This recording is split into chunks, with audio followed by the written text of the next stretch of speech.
Welcome po to Reviewers, a compilation of exam reviewers and item explanations. Let's have this question.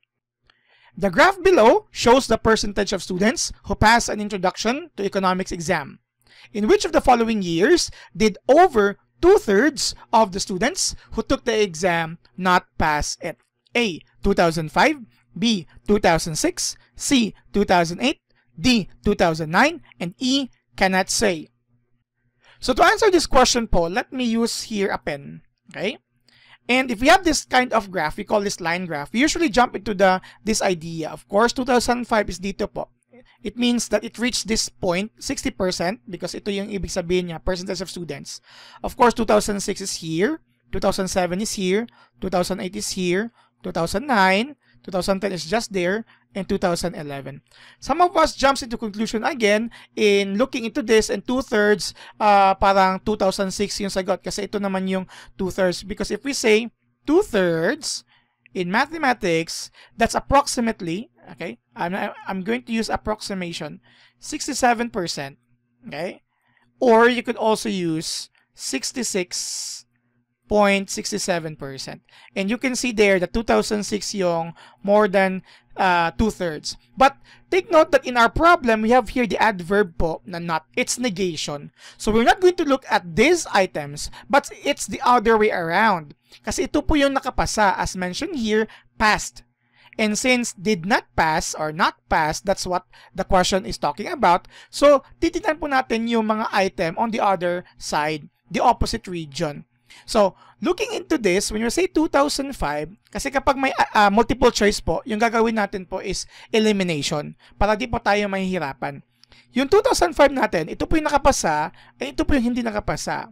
Okay? Obviously, the number of students who did not pass is smaller than 2005.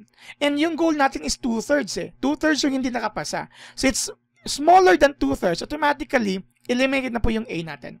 Without even computing po, elimination na po ginagawa natin. 2006, obviously, ito po yung nakapasa, and this area yung did not pass. And obviously, this is not even 50%, nor 2/3, or more than 2/3, automatically eliminate na po yung 2006 natin. So, yung mga natitira po nating item, you have 2008 and 2009. As you can see, 2008 somewhere here to here, so it's very large. And you have your 2009 here, that might be also an answer. So, we'll dig deeper on the calculation now.